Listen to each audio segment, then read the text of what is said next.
Hello, fellow career thought leaders. I know that this is a big topic today because we are going to be talking about the feature in LinkedIn that lets you tell your network that you're open to work. So I look forward to your thoughts. I know that everybody has an opinion about this, and it's helpful for us to all share our perspectives and especially why we have that perspective so that we can help our clients make decisions. We're going to talk about some trends and we're going to talk about some data because you know that we love our data here at Career Thought Leaders and in what way we can use that to inform our decisions and inform our conversations with clients. And then we're also going to talk about the pros and the cons because there's not one right answer here. It's important that we understand all of the different options and opportunities and drawbacks for using this type of feature on LinkedIn.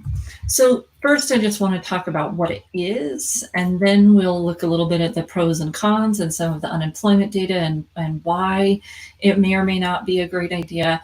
And then we will look at those pros and cons in detail. So excited to go through this. I've been doing a little bit of research so that we can have a good conversation today. So feel free to say hello. Let me know that you're watching. And again, please do share your thoughts, especially around why or why not you have found that this might be helpful for job seekers. Let's start with what it actually is, because maybe not everyone has used it or thought about using it yet, and that's fine. So we're just going to go through what it is. Let's see here what we get if we share my screen. Do we share the right screen? Yes, there we go. All right, so excellent. Hi, Anne. Hi, Amy. Good to have you here. Let's talk about what this feature is. And we're going to look at it from the candidate side, and then we're also going to look at it from the recruiter side, thanks to Shally Steckrell and his presentation that he gave a few weeks ago on the secrets of a corporate recruiter, what they see on the back end. It's very important that we understand on the front end what it looks like and on the back end. So let's start by the front end. The way that you get to this feature in your profile, or that your clients would get to it in their profile, is by going in and you can edit your profile. When you're in edit mode in your profile, you'll see down here that you have this opportunity to show recruiters that you're open to work. And this is where it all starts. So show recruiters that you're open to work down here in about the middle of the page. And we're just going to click Get Started. So when we click Get Started, we have this pop-up that gives us options around the job titles and locations. Now, this is awesome for our clients that might be looking in multiple locations, because you can have multiple locations on your profile. And I'm not crazy about the United States being your location because it makes it look like a fake profile. So if we can be where we are, or if we're really targeting one location, we can choose our main profile location to be that main area that we're targeting. And then in here, we can add some other locations that will make us searchable by recruiters who are searching in that area, that zip code. So we have to add a title. The beautiful part about this is that if you are working on a client's profile and you are wanting to increase their search engine optimization within LinkedIn, this is an area where you can find out what titles are most common for a recruiter to be searching. And Shally pointed out that we probably don't want to have titles that are kind of duplicates of each other, because if we have titles that are more broad, then we'll get found in more searches. If they're all really close to each other, we just don't have that breadth. So this is where we can start. And I've been working with the vice president of engineering. So that's been my example I've been using here, even though I'm sure people are like, Marie's looking for work as a vice president of engineering. But we can add up to 5 titles, I think. And again, maybe one of the other titles someone might be searching for would be director in a larger company. Let's see if that pops up. So I get some ideas: system engineering, product engineering.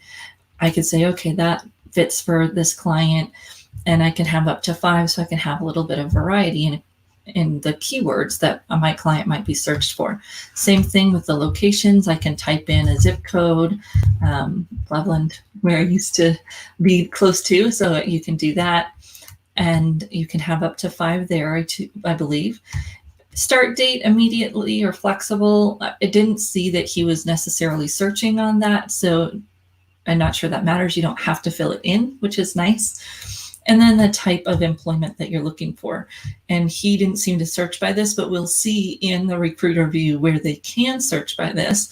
So this might be an area where your clients could use this.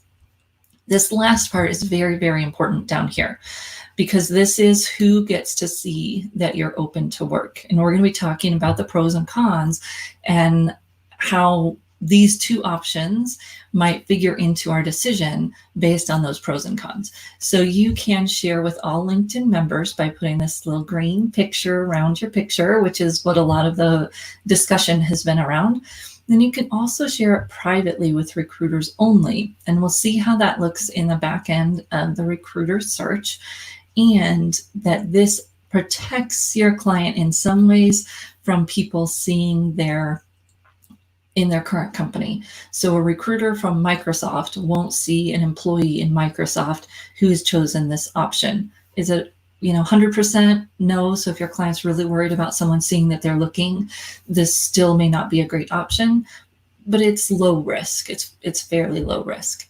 So, and they can learn more about their privacy there if they want to. Most of the hoopla and conversation has been about this sharing it through the OpentoWork. And when I do that, it'll also ask me if I want to create a job alert. And usually, I've gone back and forth a few times, so it may not be letting me do it now, but usually it asks if you want to put out that statement to your network that you're open to work. But you can see now that it's created this little green picture around my name, very obvious to the world that I'm looking for work. Is it a pro? Is it a con? That's what we're going to be talking about today. So this is what it is, how you use it, and all the options that are important for us to know. Yeah, someone's pointing out that you want to make sure that your picture shows up above the green line. If you're not going to change your picture, you might have trouble there, and it's going to cover up your face. Good point. Sorry, it just says Facebook user, but that was a good point, whoever that was. And then Amy has said remote is a location. So remote isn't a location in that functionality. Remote is a functionality somewhere else. Let's see. Let me go back in here and see if I can find it. So remote, I don't think we can say remote here. No. There is a place in here, and we'll find it. Oh, it's down here, remote. So it's not as great as being able to put it in the location field, perhaps, but it is there, and people can hit remote down here if they want to. So we can't add it as a location. We can add it as a button down here. Good question. Thank you. All right. Let's see. Anything else? So someone says, as a recruiter, very seldom is being unemployed or about to be a requirement for the clients who hire us to recruit. And maybe that's Thomas. And yeah, we're going to look at some data around that because it's very interesting to see what recruiters are talking about. So that's kind of how it works, right? That's the ins and outs of how it works, that it can be private and it just shows to recruiters, which we'll look at here in just a second. And it can be public, which creates that green ring around your picture. And it does a one-time announcement to your network, if you want it to, that says, hey, I'm open to work. We'll talk about that here in just a minute too. But let's look at what the recruiter sees when our client marks that they're open to work. So this is a screenshot from Shally's presentation of the recruiter view of LinkedIn. Now, this is a paid software that recruiters are using. It's not the same as if they searched on LinkedIn, like you and I can if we don't have a recruiter view. So it's different. And I've blocked out the pictures and some of the titles, so it's a little hard maybe to see all the information. But what you can see here in the middle of the page is that the recruiter can see if the person is open to opportunities. And when they click on that line, it gives them these drop downs here that you see with the roles, the locations, and the job type. So this is what they're going to see. Now down here at the bottom, notice that they can filter based on people who are open to work. It didn't seem like that was something Shally was necessarily preferencing, doing a whole bunch of, but if you have a recruiter that's really keen to fill a role quickly, you could see where they might use this filter to find people who are open to work. Doesn't mean that people are unemployed, right? Which we're going to talk about unemployment bias here in just a second. So this open to new opportunities doesn't necessarily have to mean that someone's unemployed, especially if they've done it as private, not as public. I would assume that people who are doing it publicly are unemployed, because it'd be quite the step out to put that you're open to work as a green thing around your picture if you were still employed, unless of course you know you're going to get laid off and those types of things. But if you are employed, you probably are going to keep it private, which a recruiter would still see here, versus public. You'll see here on the side that they can search by employment type. This is that full-time, remote, as Amy asked. So they can search by that over here in their search functions. And just shows you the recruiter's view of what it looks like when we choose open to work, publicly or privately. This is what the recruiter is going to see. All right, so let me get back here. So that's what it looks like. That's what it looks like from the personal view. So it looks like from the recruiter view. And what do we want to do with that? How do we decide if this is a good thing to do for our clients? This comes into really thinking about branding and what it says. So the pros of doing this are, of course, that green picture brings visibility to recruiters, even if they don't have that back-end recruiter site. If they don't pay for that, they can still see that you're open to work with the little green circle. And I'll share this just because it is important for us to know what recruiters are saying, to see what they're saying. Shally seemed to think that the open to work green circle was not necessarily a negative thing. Obviously, some other recruiters don't think it's that negative of a thing, because we've got other people saying things that make us understand their thoughts on it pretty clearly. Well, now come here so this was an older post from Adam Karpakiak, who's a recruiter, and he says, doesn't it look silly? Stupid. I don't like that word. I have a 2-year-old. I don't want him saying that word back to me, but doesn't it look stupid to use that frame? Good point. And, Adam has a very sarcastic tone. Not utilizing every available option to stand out, find a job, and pay your bills is definitely less stupid. We'll look at how true that statement might be. I don't feel like any of us in the careers industry are telling people not to use this because we think that will hurt them. We're telling them not to use it because we're afraid it might hurt them to use it. So we're going to look at the validity of those fears, and so that we can help our clients make this decision. So recruiters are saying that they don't necessarily mind this happening. So data point for us to keep in mind as we go through and help our clients decide what to do. So that does have some recruiter visibility. And then Kimberly, you're saying if recruiters are used in searching for part-time work, I don't know, that would be interesting. I can't imagine paying for an $8,000 a year seat on LinkedIn Recruiter to recruit for that part. And then this is the comment that someone shared earlier about making sure your picture isn't covered up by that green swipe. Very important. Okay, so let's look a little bit about one of the other pros in doing this is that it gives you that network visibility. So we know that our clients, having their network know that they're searching is important. And when we're doing that, does it help them? Does it help our network to know that we're looking? This, again, it's that one-time announcement to your network And then you've got your picture that has the green swipe around it. So it alerts my network if they do happen to look at my profile, they know that I'm looking. To me, that's very passive. And we know that most people who are employed are not on LinkedIn that frequently, unless they're in sales, marketing, or career services, right? So people who are employed and aren't necessarily outwardly looking for work aren't on LinkedIn that frequently.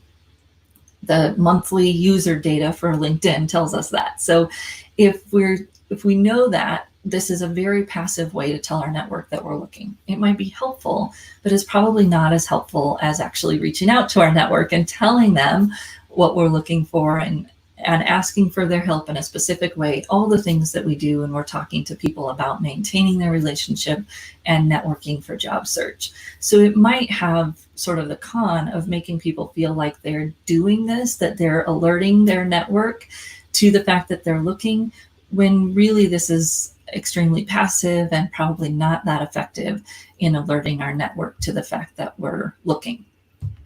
Those work ties, the relationships that our clients have through work, are their most important relationships to helping them land a new job. So it's important that those people that they're connected to through work know that they're looking and have specific concrete ways that they can help our client. And if this circle can help our clients do that, great. My guess is that they need to do more than just add that green circle to their profile. Any other pros that people would share? Things that, concern that unemployed people believe this provides them a greater advantage. Yeah, so there could be a little bit of complacency that comes in when we think, oh, I've done something because I marked that I'm open to work on LinkedIn.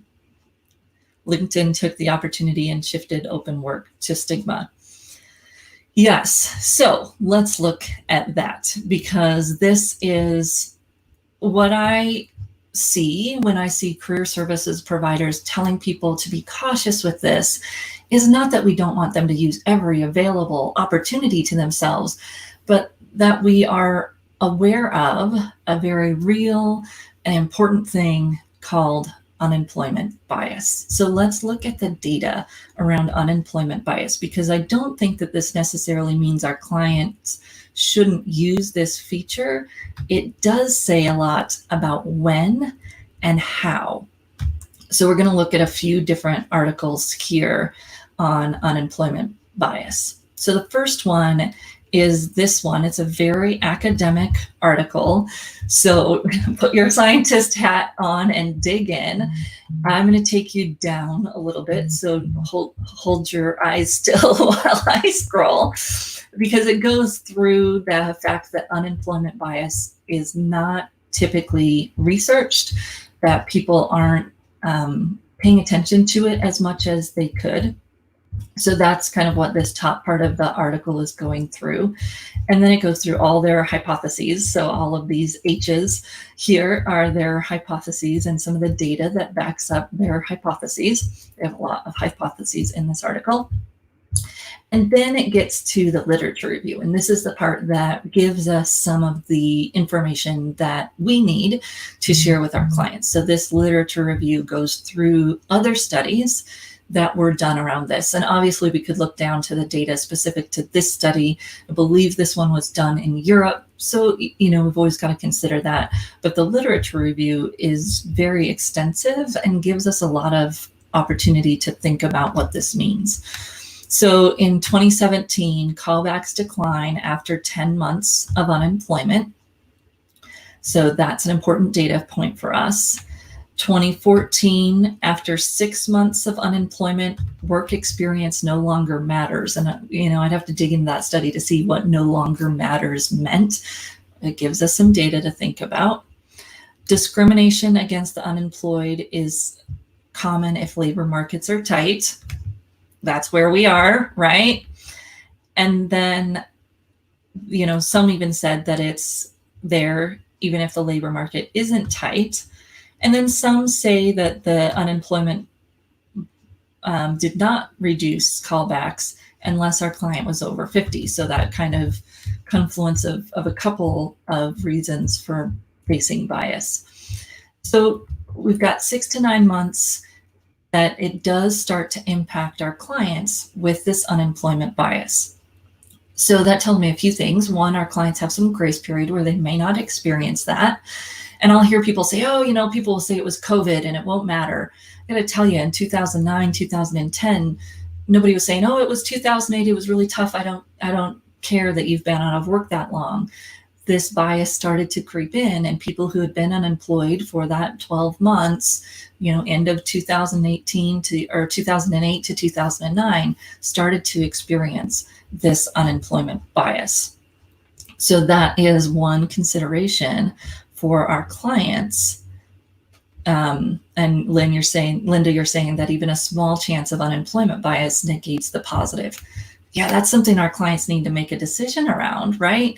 And if they don't have this data and they think that it's not going to hurt them, that's the scariest thing for me, is that they are not informed and they're making this decision based on something that might not be reality. So there's another great article here. I won't spend too long on this one, but this one also goes through the unemployment bias and discrimination. It gives some of that same data, some different data, so that we can know what that looks like. A couple of resources, always a good idea. Of course, that literature review provided, 5 or 6 resources right in a row that we could go and poke around at and look at to see what this is talking about. So that is one of our clients' challenges, right? Is this unemployment bias is there, it's real, it starts around 6 to 9 months, and it really does impact how our clients are viewed. Does that mean that it's going to impact them right now? Maybe not. Although, let's look at our next category, which is talking about the idea of passive candidates. So this is the whole idea that when someone is not necessarily looking, that they might be a better candidate for the job. And this seems, maybe kind of silly. Is this really a thing? So I went poking around. This article shows the definitions of active or passive. So active is someone that's looking and is available immediately. That's important. So they may be on severance or something, but they're unemployed or close to unemployed. And then the passive candidate is someone who is currently employed and is out there, and the data shows that a lot of people would take something else if it came along and was great, but that doesn't necessarily mean that they're looking right now. What I found interesting, and I see this a little bit as I go through the data, is this point about the very best talent is only on the market for 10 days. So if our client is on the market for more than that, and especially significantly more than that, recruiters, we won't overgeneralize, but so some recruiters are going to start to think that that person is not the best talent because they've been on the market for a long time. It's a bad analogy, but you think about it with real estate. When a house has been on the market for a long time, people start to look for what's wrong with it. And unfortunately, the same thing seems to be coming up in these recruiter articles as it relates to our client. It's important that this is not reality. We're not talking about whether or not active or passive candidates actually are better one than the other. We're talking about perception. And what does the perception by a recruiter of active versus passive, employed versus unemployed, what does that mean for our client? Because they, as someone who's unemployed, might be worlds better than a passive candidate. We're talking about the power of perception, and specifically some perhaps unfortunate data that seems to be widely read and widely quoted around the differences between active and passive candidates. So we were looking at some data from 2017. I'm not sure what 2013 data you are referring to, Jackie. And maybe that was a different one that I showed, or maybe that was this one right now. The unemployment bias articles were from 2017, 2018.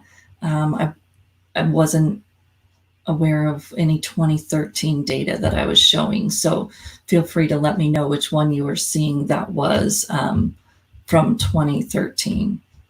This last one is from 2013. Why didn't I not see that date there? Anyways, I will go back and look at that. Maybe that was this best off the market in 10 days. So we also want to think about what was going on in 2013 and how that might mimic now. I don't know. Anyways, let's look at some other data. And this is data from 2015. However, I've seen it quoted in 2 2020 articles recently. So even though the data is old, people are using it as a data point today in a way that is going to hurt our clients if they're seen as unemployed or passive. So this research by JobVite, it is from 2015. Again, I've seen it quoted a couple of times since then in 2020 articles that talent prospects are passive talent is 120% more likely to want to make an impact and 50% more likely to want a corporate culture that fits their personality. So passive candidates are seen as more valuable because, again, perception that because they're passive, they're being more discerning, which means when they come into your company, they're going to, they're going to hit the ground running and do great work. So that's one of the points here from 2015. But again, it's been shared a little bit here recently. And then from the, let me see, sorry. People are saying there's more forgiveness during the crisis. Yes, that's going to help our clients, even if they're unemployed. And people are saying combine age and unemployment bias. Yep. So we're just looking at how is this going to help our clients? How could it hurt them? And helping them work through this information as they're making a decision.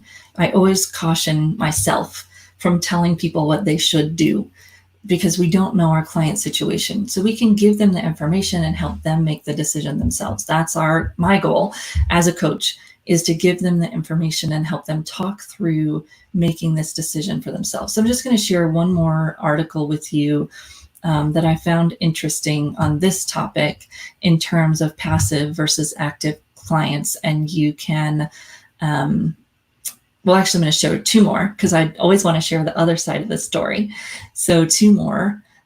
This one just kind of goes through, I think, some of the stigma around a active candidate that we could use to our client's advantage. So here's one thing. When people face age bias, when they face any kind of bias, it's not that it's not real, it's that this is the perception. So how can we make sure we don't play into that perception?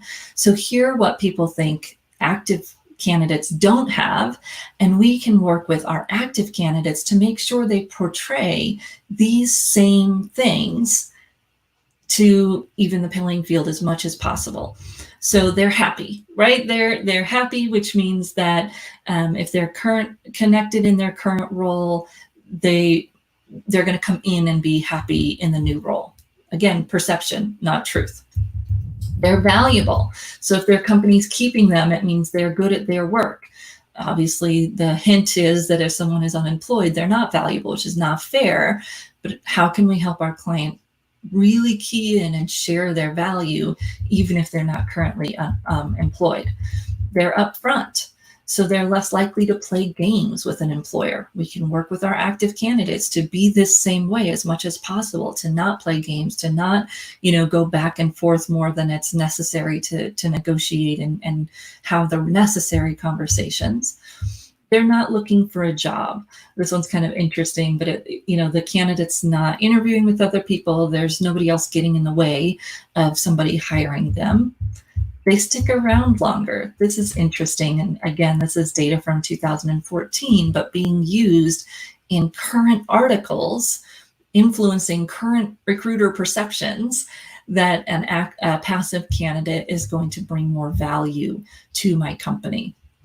So we can look at these and say, okay, for my unemployed client, how can I help them hit all of these tick marks as an active candidate to take away some of the stigma that might be there and be pushing a recruiter towards a passive candidate.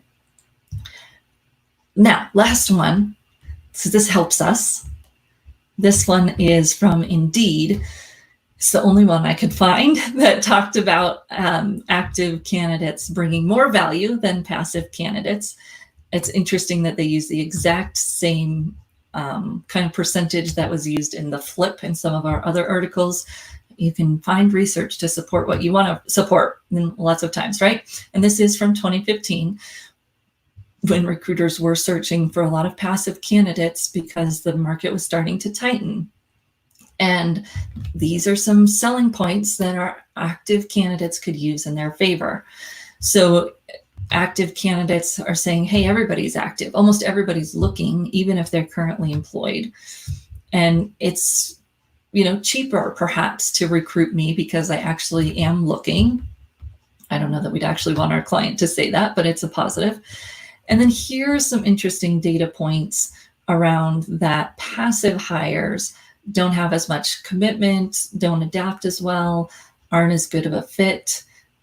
There's research that said the opposite on the other thing, but it gives us some opportunity to really think about, for our clients marketing the fact that they're active, what data points would we want to bring along with that to go along with the fact that they want to say that they're active. So what do we want to do with that little green circle? Is it going to hurt our client? Is it going to help our client? I would say that we want to take a few things into consideration when we're making this decision. One, their industry, geography, and the current situation of their target roles. So if I'm working with someone who is in a role or an industry that isn't high layoff right now, they might face more unemployment bias even right now than clients in other industries and other geographies where there is more laying off going on. People have a hard time seeing the other side of the coin, right? So if I'm in an industry that's been heavily laying off, I'm going to say, oh, it's okay that you've been laid off. If I'm in an industry or a location or a type of company that isn't laying off as much right now, I'm going to look at that person that's unemployed and be more likely to get that unemployment bias faster. So it depends on where my client's looking, what industry they're in, and what the state of that industry is right now for me. Also, the level of their role. So a lot of you have said that you're more likely to use this with more of a mid-level person than an upper level or executive person. Probably because this kind of stigma around being unemployed, or at least for a long time, can hit those executives harder. I don't know what the thinking is there, but I've heard that from a few of you. So let's look at some more comments here. Recruit on LinkedIn for best fit. Passive candidates can be harder to get. Good. That's a good data point for our active clients. And then Kimberly talking about what are you doing now to make sure that we're kind of covering that gap. And this is, I think, the thing for me. And when you look at the research around resume gaps, it's not great. And so how can we help our client relevantly fill that gap in a way that shows the skills and doesn't overdo it, but kind of shows what they're doing now? We can do that on LinkedIn as well. And Tom, I know you set up kind of company profiles for your clients as they're consulting, and that's a great way to fill this gap. And you could even say that they're open to work. They're looking for consulting gigs or full-time, and maybe that makes them more marketable, and you're kind of getting the win-win of each side. I think the big points here for us is that turning on this green circle is not a magic bullet. It could hurt them and it could help them, but really what they need to be doing is actively reaching out to people and connecting and networking in a proactive way, not expecting a green circle to do that for them.